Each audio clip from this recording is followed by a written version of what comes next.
बिलावल भुट्टो जरदारी ने power sharing formula मुस्तरद कर दिया और कहा कि मुझे कहा गया कि पहले 3 साल हमें दें और आखिरी 2 साल आप वज़ीर-ए-आज़म बने। मैंने मना किया। वज़ीर-ए-आज़म तब बनूंगा जब आवाम मुझे मुंतखब करेंगे। हम हुकूमत से वजारतें नहीं लेंगे। सदारती इलेक्शन में आसिफ जरदारी पीपल्स पार्टी के उम्मीदवार होंगे।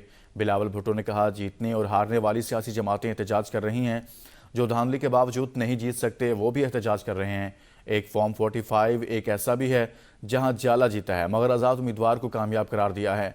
मेरे पास ऐसे भी फॉर्म 45 हैं जिसके मुताबिक पीपल्स पार्टी का उम्मीदवार जीत चुके, लेकिन नून लीग और एमकेएम के उम्मीदवार की जीत का ऐलान किया गया।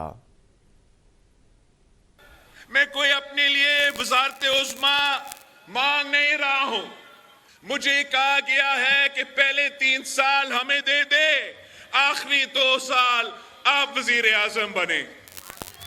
नहीं नहीं नहीं नहीं नहीं, मैंने तो कहा है और मैं अब आपको बता रहा हूं, मैंने इस बात को मना किया है। मैं इस तरीके से वजीर आजम नहीं बनना चाह रहा हूं। अगर मैं वजीर आजम बनूंगा तो थट्टो के अवाम, पाकिस्तान के अवाम मुझे मुंतखब करके बनाएंगे।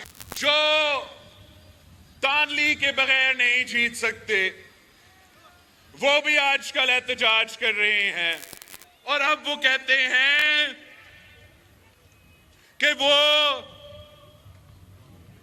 धांधली करके उनको हरवाया गया। अगर उनके पास सबूत है वो सबूत लेकर आओ। आपके पास फॉर्म 45 है, साबित करो। मैं अगला दिन आपका मुकाबला करता हूं बाय इलेक्शन में, देखते हैं कैसे आप जीतते हो।